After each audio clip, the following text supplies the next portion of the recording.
اور ساس کو بھی تم نے قابو میں رکھا ہے۔ میں نے مسکرا کر جواب دیا، یہ سب قسمت ہے، لیکن اندر سے مجھے اپنی چالاکی پر ناز تھا۔ ایک رات میں فلم دیکھ رہی تھی، شوہر دیر سے آیا۔ میں نے کہا، آج اتنی دیر؟ اس نے بس اتنا کہا، آفس کا کام تھا۔ میں نے دھیان نہیں دیا، مگر اس کے رویے میں ہلکی سی تبدیلی محسوس ہوئی۔ وہ خاموش رہنے لگا۔ میں نے سوچا کہ یہ وقتی بات ہے، لیکن یہ وہ لمحہ تھا جہاں تقدیر خاموشی سے اپنا کھیل شروع کر چکی تھی۔ رات کا وقت تھا، میں حسب معمول صوفے پر نیم دراز ہو کر فلم دیکھ رہی تھی۔ شوہر باہر گیا ہوا تھا اور گھر پر صرف میں اور ملازمہ تھی۔ کمرے میں اے سی چل رہا تھا۔ میں نے ہاتھ میں جوس کا گلاس پکڑا ہوا تھا کہ اچانک ایک شدید مروڑ میرے پیٹ میں اٹھا۔ ایسا لگا جیسے کسی نے اندر سے پنجہ ڈال کر آنتیں مروڑ دی ہوں۔ میں نے جھٹکے سے کروٹ بدلی، گلاس ہاتھ سے چھوٹ کر قالین پر گر گیا۔ میری چیخ نکل گئی۔ میں نے گھبرا کر ملازمہ کو آواز دی، سغرا، سغرا جلدی آؤ، لیکن کوئی جواب نہ آیا۔ میرا درد لمحہ بہ لمحہ بڑھ رہا تھا۔ میں بڑی مشکل سے اٹھ کر بیٹھی اور پسینے میں شرابور ہو گئی۔ دل چاہا کہ بستر پر گر جاؤں، لیکن خوف کے مارے کچن کی طرف بڑھ گئی، کیونکہ مجھے لگا شاید ملازمہ وہاں ہو۔ جیسے ہی کچن کے قریب پہنچی تو اندر سے دھیمی سرگوشیوں کی آواز آئی۔ میرے قدم ایک دم رک گئے۔ میں نے کان لگا کر سنا تو ملازمہ فون پر بات کر رہی تھی۔ اس کی آواز میں ایک عجیب سی خوشی جھلک رہی تھی۔ جی صاحب جی، سب کچھ پلان کے مطابق ہو رہا ہے۔ میرا دل دھک سے رہ گیا۔ میں نے دبے قدموں آگے بڑھ کر دروازے کے کونے سے جھانکا۔ سغرا ہنس رہی تھی اور اس کی آنکھوں میں ایک شرارت تھی۔ اس نے کہا، جی ہاں، آج تو بیگم صاحبہ کا حال دیکھنے والا تھا۔ پیٹ پکڑ کر وہ دوہری ہو گئی تھی۔ میری سانس رک گئی، پسینہ مزید بہنے لگا۔ میں نے دیوار پکڑ کر خود کو سنبھالا۔ دماغ میں طوفان مچ گیا۔ یہ صاحب جی کون ہے؟ کیا وہ واقعی میرا شوہر ہے؟ اسی لمحے سغرا نے فون پر کہا، جی جی فکر نہ کریں، دودھ میں وہی چیز ڈال دی تھی، اب آہستہ آہستہ اثر دکھائے گی۔ میرے کانوں نے جیسے آگ پکڑ لی، میرا دماغ گھوم گیا۔ میں دیوار سے لگ کر کھڑی ہو گئی تاکہ وہ مجھے نہ دیکھ سکے۔ میں نے دل ہی دل میں کہا، یہ سب کچھ تو پہلے سے طے شدہ کھیل ہے۔ یہ درد کسی بیماری کا نتیجہ نہیں، بلکہ کسی زہر یا جڑی بوٹی کا اثر ہے۔ سغرا نے فون بند کیا اور ہنستے ہوئے چولہے پر برتن رکھ دیا۔ میں فوراً دبے قدموں واپس اپنے کمرے کی طرف لوٹی اور بستر پر بیٹھ گئی۔ درد اب بھی بڑھتا جا رہا تھا، لیکن میرے ذہن میں سغرا کے الفاظ گونج رہے تھے، مبارک ہو صاحب جی، سب کچھ پلان کے مطابق ہو رہا ہے۔ میں نے موبائل اٹھا کر شوہر کو کال ملائی، لیکن اس کا فون بند تھا۔ میرا شک اور بڑھ گیا۔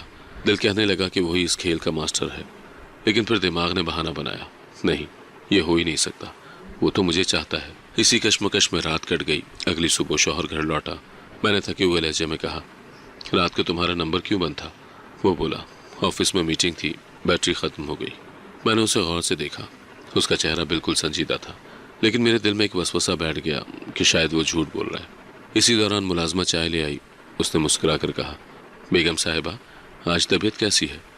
میں نے سخت لہجے میں جواب دیا، ٹھیک ہے، تمہیں کیا؟ وہ جھینپ گئی اور خاموشی سے نکل گئی۔ شوہر نے کہا، یہ بیچاری کتنی خدمت کرتی ہے، تمہیں ہر وقت اس پر شک کیوں رہتا ہے؟ میں نے سر جھکا لیا اور کچھ نہ کہا۔ دل میں سوچا کہ کتنی اچھی اداکاری کر رہی ہے یہ ملازمہ۔ اگلے چند دنوں میں میرا درد بار بار اٹھنے لگا۔ کبھی کھانے کے بعد میں نے شوہر سے کہا، مجھے ڈاکٹر کے پاس لے چلو۔ اس نے بے پرواہی سے جواب دیا، یہ سب معمولی ہے، کل چلیں گے۔ لیکن میں جانتی تھی کہ یہ معمولی نہیں، یہ کچھ اور تھا۔ میں نے اگلے دن ارادہ کیا کہ چھپ کر ان کی بات چیت سنوں گی۔ شام کو شوہر گھر آیا تو میں نے ملازمہ پر نظر رکھی۔ رات کے کھانے کے بعد جب سب اپنے کمروں میں چلے گئے تو میں دبے قدموں کچن کے پاس گئی۔ وہاں شوہر اور ملازمہ آہستہ آواز میں بات کر رہے تھے۔ شوہر کہہ رہا تھا، یاد رکھو، زیادہ جلدی نہ کرو، آہستہ آہستہ اثر ہونا چاہیے۔ ملازمہ بولی، جی صاحب جی، فکر نہ کریں، ابھی تک ویسا ہی ہو رہا ہے جیسا آپ چاہتے تھے۔ میری ٹانگوں سے جیسے جان نکل گئی۔ اب شک کی کوئی گنجائش نہ تھی۔ یہ سب ایک کھیل تھا اور اس کھیل کا مالک میرا اپنا شوہر تھا۔ کمرے میں آ کر میں نے دروازہ بند کیا اور بیڈ پر بیٹھ گئی۔ سانسیں بھاری تھیں، دل تیزی سے دھڑک رہا تھا۔ دماغ میں ایک ہی سوال بار بار گونج رہا تھا، یہ صاحب جی کون ہے؟ میرا دل کہتا تھا کہ یہ میرا اپنا شوہر ہے، لیکن عقل ماننے کو تیار نہیں تھی۔ میں نے خود کو سمجھانے کی کوشش کی، نہیں، یہ اتفاق ہو سکتا ہے۔ لیکن پھر مجھے شوہر کا بدلتا ہوا رویہ یاد آتا۔ پچھلے کچھ دنوں سے وہ فون ساتھ لے کر باتھ روم جاتا تھا، میرے سامنے بات کرنے سے کتراتا تھا اور میری آنکھوں میں آنکھیں ڈال کر بات کرنے کے بجائے نظریں چراتا تھا۔ پیٹ کا درد ایک بار پھر بڑھنے لگا۔ میں نے تکیہ پکڑ کر اپنے پیٹ پر دبایا۔ پسینہ ماتھے سے بہہ رہا تھا، لیکن درد سے زیادہ خوف نے مجھے جکڑ رکھا تھا۔ میں نے فیصلہ کیا کہ حقیقت جانے بغیر